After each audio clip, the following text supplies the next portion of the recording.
स्वागत है आप सभी का मॉर्निंग न्यूज सेशन में। रोजाना की तरह आज भी हम लेकर हाजिर हैं सुबह सुबह विभिन्न समाचार पत्रों में छाई हुई जो खबरें हैं वो किसी न किसी रूप में आपको प्रभावित करती हैं और इनके बारे में पता भी रहना चाहिए कि कहाँ आसपास में क्या घटित हो रहा है। साथ ही आज हम लाए हैं विभिन्न समाचार पत्रों में छाई हुई रोजगार संबंधित खबरें भी। तो बिना देर किए हुए करते हैं शुरू। आयोग और अभ्यर्थी आए आमने सामने, बेमियादी धरना आज से। एक दिन की परीक्षा कराने व नॉर्मलाइजेशन निरस्त करने के लिए कई राज्यों के अभ्यर्थी एकजुट हो चुके हैं। पीसीएस प्रारंभिक परीक्षा के लिए 21 को बुलाई गई जिलाधिकारियों की मीटिंग। क्या है खबर, जानते हैं विस्तार से। पीसीएस प्रारंभिक परीक्षा व आरओ प्रारंभिक परीक्षा एक दिन में कराने और नॉर्मलाइजेशन मानकीकरण की प्रक्रिया निरस्त किए जाने की मांग को लेकर प्रतियोगी छात्र सोमवार से उत्तर प्रदेश लोक सेवा आयोग यूपीपीएससी के सामने बेमियादी धरने पर बैठने जा रहे हैं। आयोग ने अभ्यर्थियों के विरोध का दरकिनार करते हुए 2 दिन परीक्षा कराने की तैयारी शुरू कर दी है। और परीक्षा के जिले आपके सामने हैं। प्रदर्शन का समर्थन नहीं करेंगे कोचिंग संचालक। कोचिंग संचालक जो हैं वो किसी भी प्रदर्शन का समर्थन नहीं करेंगे। महाकुंभ को लेकर पुलिस लाइन्स स्थित त्रिवेणी सभागार में पुलिस अधिकारियों की कोचिंग संचालकों और एसोसिएशन के अध्यक्ष के संग बैठक हुई है और कोचिंग संचालकों ने कहा है कोचिंग संस्थान सोमवार को भी संचालित होंगे। वह किसी भी छात्र आंदोलन का समर्थन नहीं करते हैं। महाकुंभ के दौरान भीड़ की होल्डिंग के लिए कोचिंग संस्थानों के कैंपस का इस्तेमाल करना, भीड़ नियंत्रण में कोचिंग संस्थानों के कर्मचारियों व छात्रों की उपयोगिता आदि बिंदुओं पर भी मंथन किया गया। अगली खबर है, स्कूली बच्चों को भोजन के साथ दिया जाएगा पौष्टिक आहार।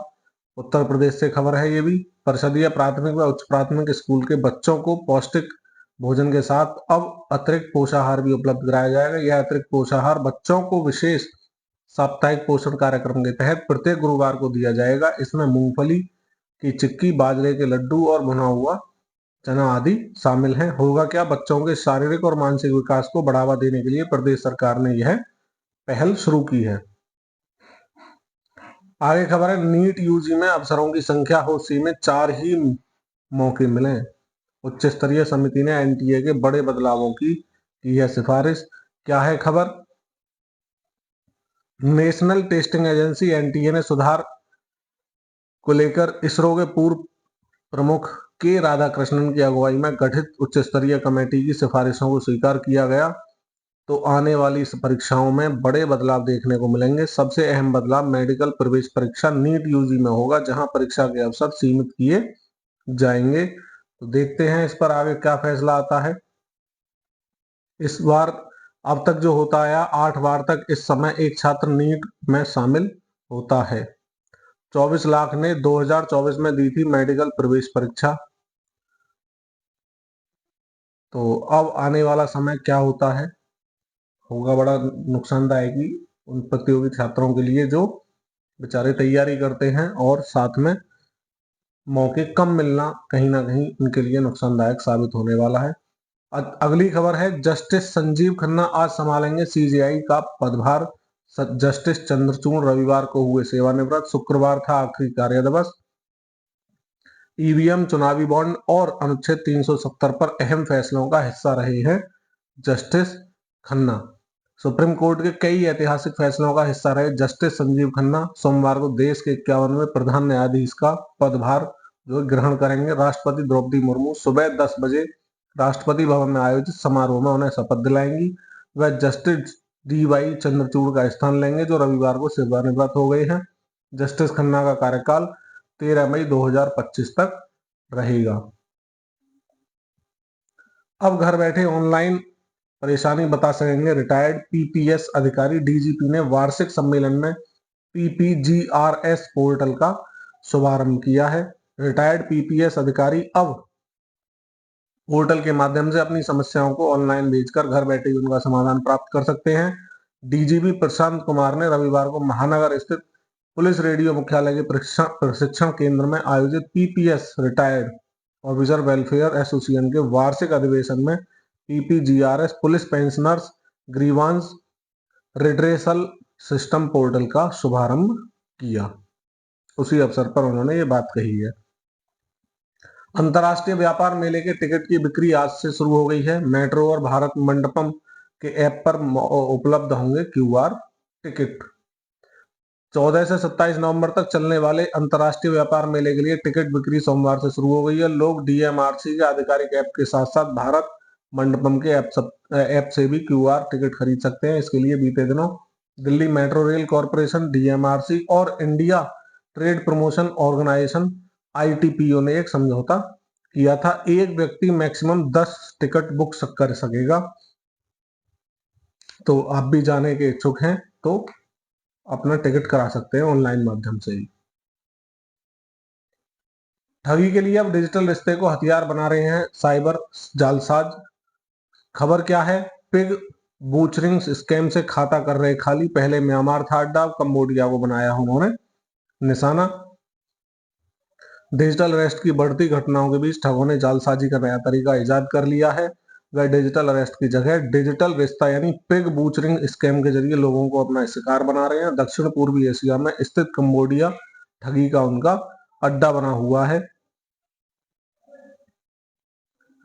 क्या ये? कैसे होती है पिग बूचरिंग से ठगी? जालसाज सोशल मीडिया, डेटिंग ऐप या गलत नंबर से टेक्स्ट संदेश भेजकर पीड़ित से ऑनलाइन संपर्क करता है और विश्वास जीतने के बाद आरोपियों से क्रिप्टो करेंसी ट्रेडिंग जो उसे शुरू करने के लिए प्रोत्साहित करता है। आरोपी दावा करता है कि उनके पास निवेश उद्यम में अंदरूनी जानकारी या पारिवारिक संबंध है। ऐसे में भारी रिटर्न मिलना तय है। इसके बाद आरोपी पीड़ित को एक ऐप डाउनलोड करने के लिए कहता है, साथ में व्यापार करने की भी पेशकश करता है। इसी तरह आगे बढ़ता जाता है और बहुत बड़ा स्कैम करके निकलता है वो।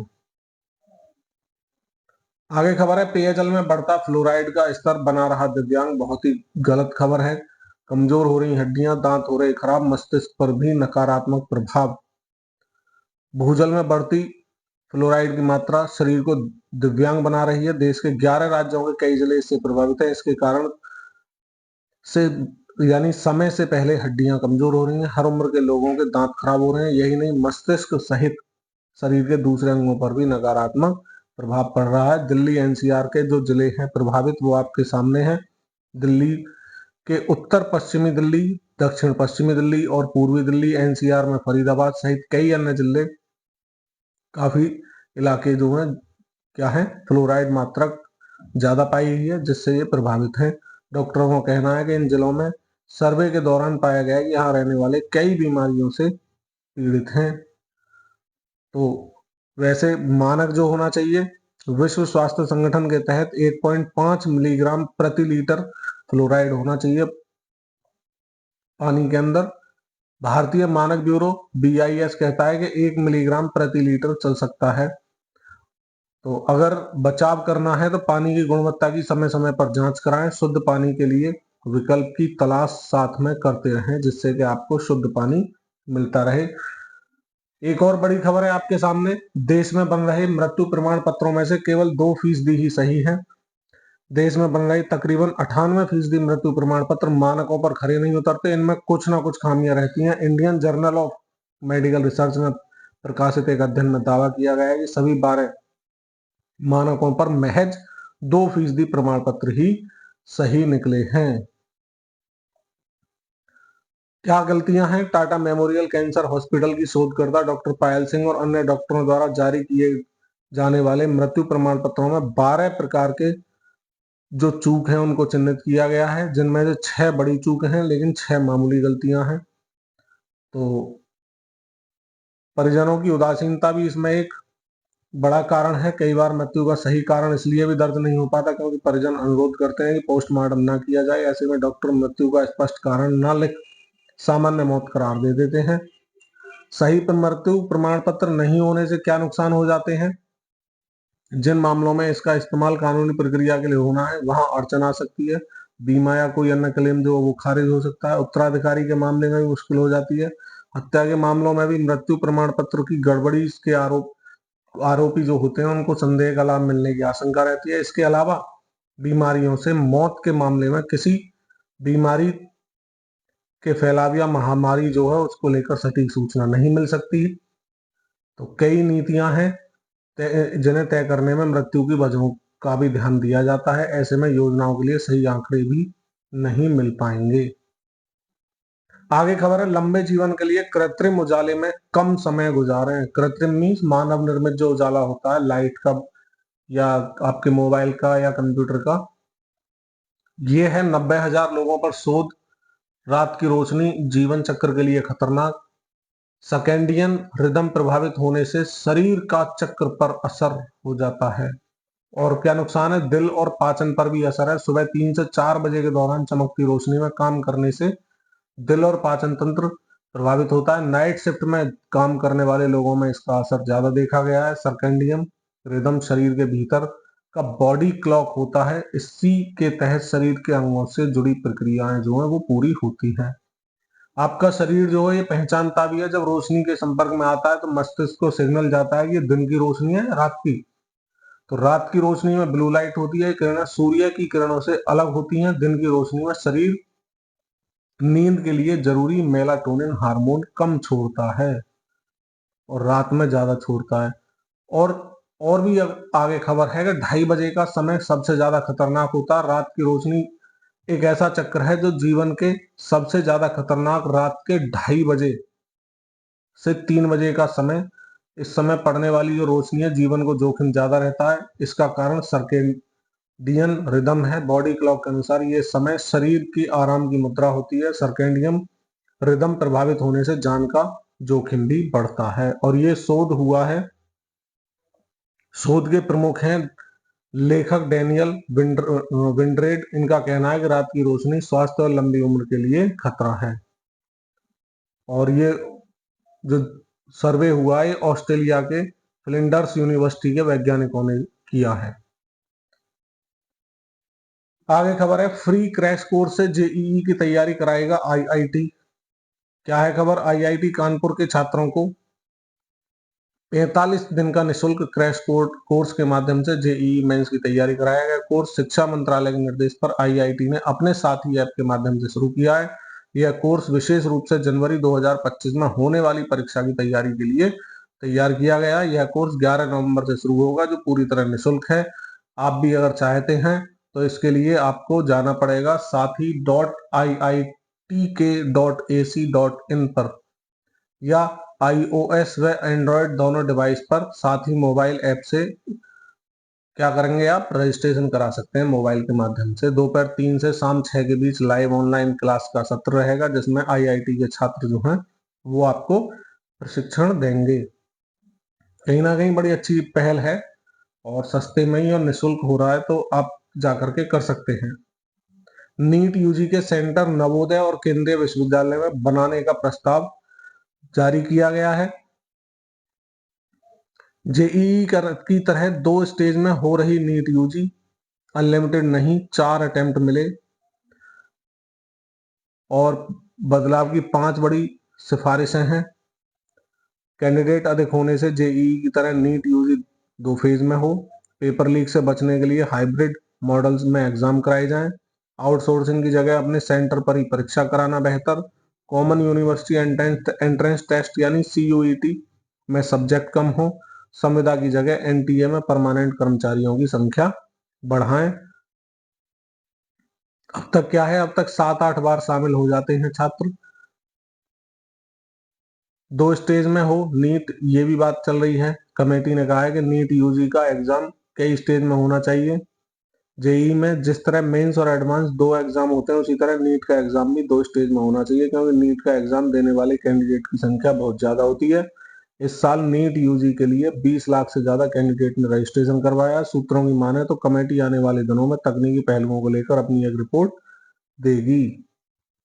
आगे खबर है, चक्रवर्ती का पावरफुल पंच भी भारत को नहीं दिला सका जीत। आज के लिए बुरी खबर है आप क्रिकेट प्रेमियों के लिए कि भारत की हार हो चुकी है। क्या कारण रहा है, भारत ने साउथ अफ्रीका को दूसरे टी20 में 125 रन का टारगेट दिया। गैके बरहा के सेंट जॉर्ज पार्क स्टेडियम में साउथ अफ्रीका ने टॉस जीतकर बॉलिंग चुनी। भारत ने 50 रन के अंदर 4 विकेट गंवा दिए। टीम को हार्दिक पांड्या, अक्षर पटेल और तिलक वर्मा ने 124 रन तक पहुंचा दिया। हार्दिक भारत की ओर से टॉप स्कोरर रहे, उन्होंने 39 रन बनाए। टारगेट का पीछा करने उतरी साउथ अफ्रीका की टीम ने 7 विकेट खोकर 19 ओवर में जीत हासिल कर ली। भारत की ओर से वरुण चक्रवर्ती ने शानदार बॉलिंग की। उन्होंने 4 ओवर में सिर्फ 17 रन देकर 5 विकेट लिए, लेकिन लक्ष्य छोटा होने के कारण वो टीम को जीत नहीं दिला सके। पावर प्ले में सिर्फ 34 रन ही मिल सके। पंड्या के बल्ले से वापसी हो गई है। पांड्या के बल्ले से रिंकू सिंह 9 रन बनाकर आउट हो गए। संजू सैमसन ने भी क्या किया, उम्मीदें तोड़ी। आगे खबर है, महिलाओं को बाहुबली बनाएंगे 4 हेल्पलाइन नंबर।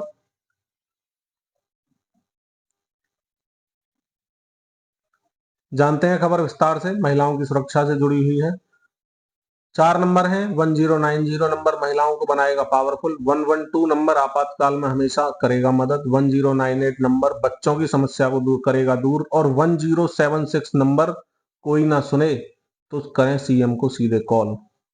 बताए गए क्या करना है, कॉल करते वक्त सावधानी रखनी है। बताए गए नंबरों पर कॉल करने के बाद जब तक पुलिस के जवान मौके पर पहुंच नहीं जाएं, आप उस लोकेशन पर मौजूद रहें। यदि लोकेशन चेंज कर रही हैं तो कॉल करके बताना भी होगा, क्योंकि कॉल के बाद मौके पर पहुंची पुलिस को यदि आप नहीं मिलेंगी तो जवान मदद कैसे करेंगे। इसलिए जब पुलिस जाए तब वहां समस्या बताने के लिए आपका मौजूदा होना जरूरी। ध्यान देना है कि 1076 नंबर पर कॉल तभी करें जब आपको पहले बताए गए तीनों नंबर में से किसी एक पर भी मदद ना मिले, क्योंकि यह नंबर अंतिम और आखिरी हथियार के रूप में आपके पास है।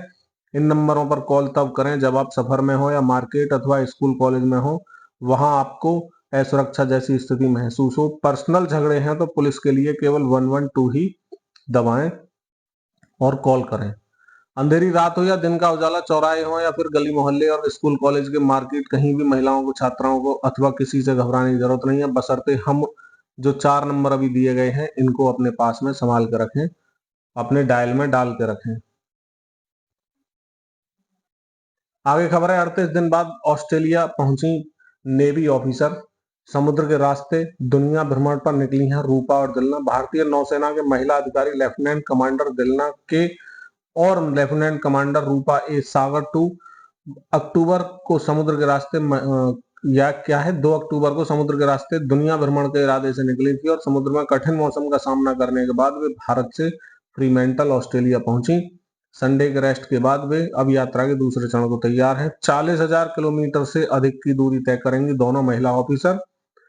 क्या हुआ, 5 चरणों में दोनों महिला ऑफिसर जो है अपनी यात्रा पूरी करेंगी। 8 महीने में इनकी यात्रा पूरी होने की उम्मीद है। खतरनाक समुद्री मार्ग को भी पार करेंगी। तो ऑल द बेस्ट दोनों ऑफिसरों के लिए।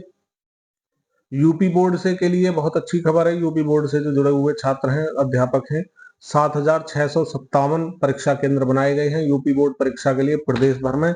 इसकी सूचना सभी डीआईओएस को पोर्टल पर भेज दी गई है। वह सोमवार को इसे नोटिस पर चस्पा कर देंगे। फिर 14 नवंबर तक आपत्ति लेंगे। इन आपत्तियों का निस्तारण 23 नवंबर तक पूरा करना होगा।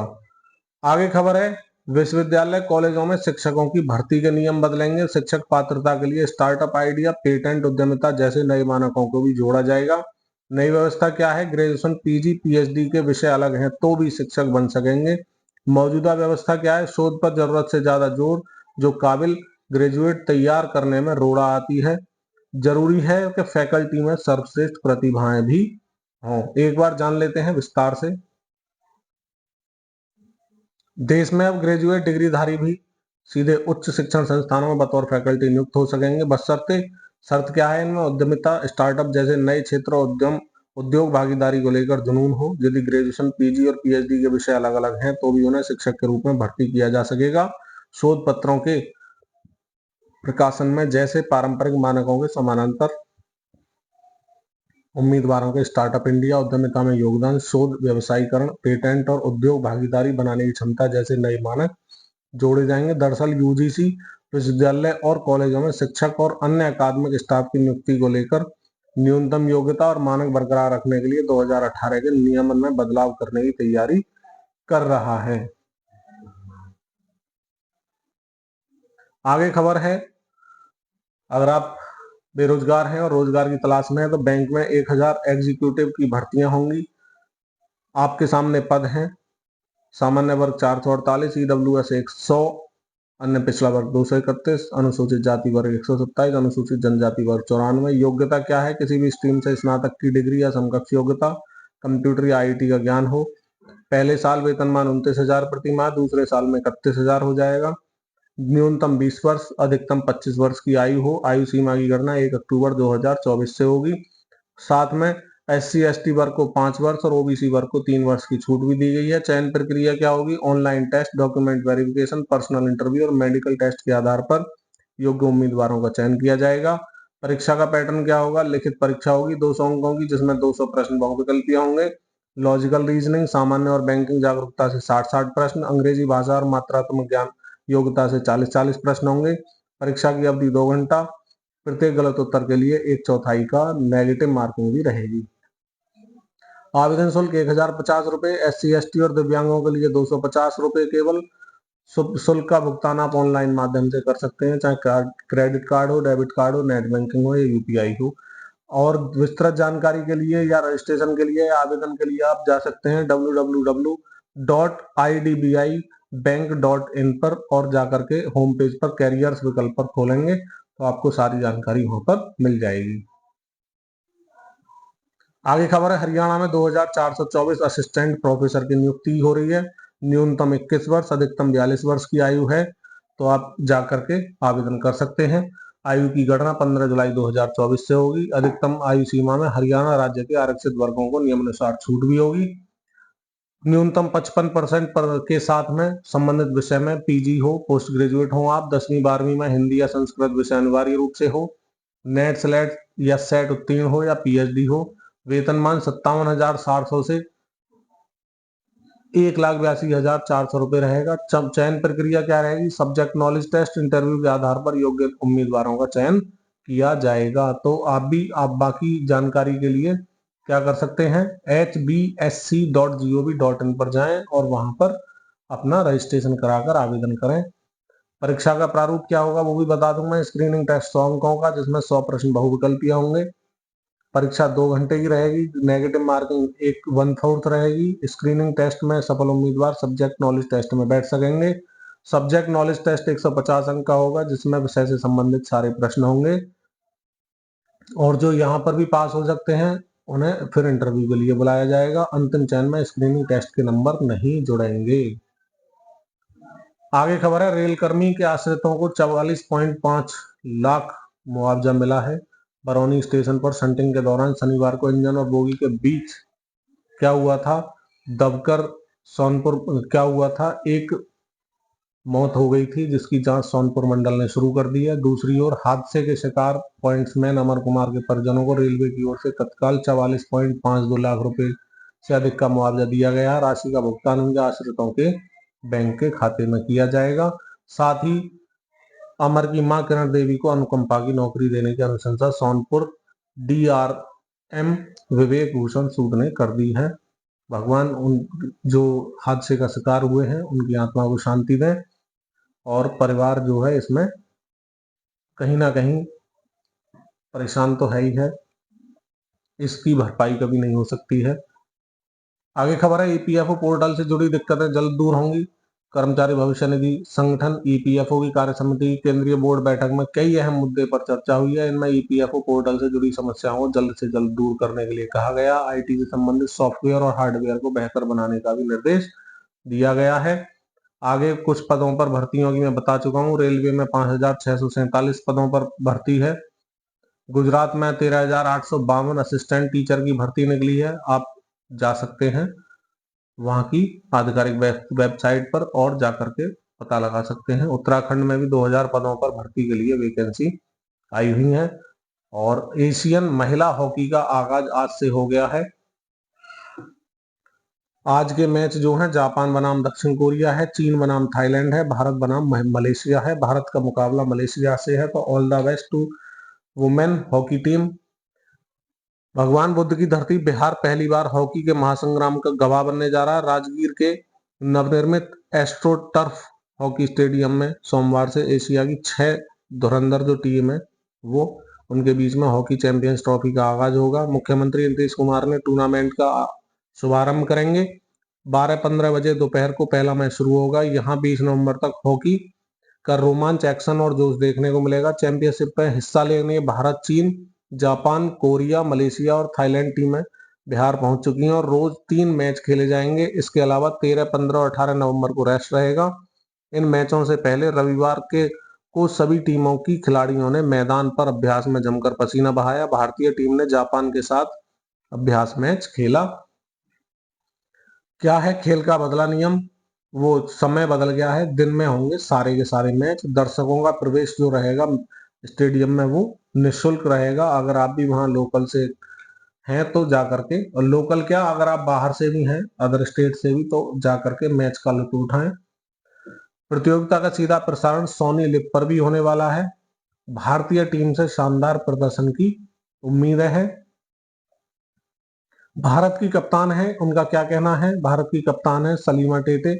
हमारे पास बेहतरीन टीम है जिसमें युवा और अनुभवी खिलाड़ी हैं। हमें पेरिस ओलंपिक को भुलाकर आगे बढ़ना है और अपनी धरती पर खिताब बरकरार रखकर हम अगले ओलंपिक चक्र की तैयारी शुरू करेंगे। कोच हरेंद्र सर ने भी हमें यही सिखाया है। हमें भी पता है कि अतीत का दुख मनाते रहने से कुछ हासिल नहीं होने वाला।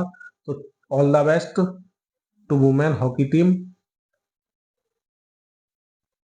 इसी के साथ आज की न्यूज का सिलसिला यहीं समाप्त होता है।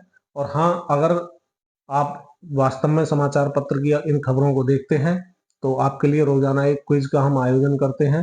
तो आप अपने कम्युनिटी टैब पर जाकर के, अगर आपने ये वास्तव में न्यूज ध्यान से सुनी है, तो वहां पर उनका जवाब दे सकते हैं और अपनी नॉलेज को चेक कर सकते हैं कि हम कितना पढ़ रहे हैं या कितना सीख रहे हैं। इसी के साथ आज का वीडियो यहीं समाप्त होता है। मिलते हैं नई वीडियो में नई समाचार पत्र की खबरों के साथ। मैं विपिन शर्मा लेता हूं विदा आपसे। अगर आपने अभी तक चैनल को सब्सक्राइब नहीं किया है तो कर लेंगे। वीडियो लाइक कर लें। जय हिंद, जय भारत, वंदे मातरम।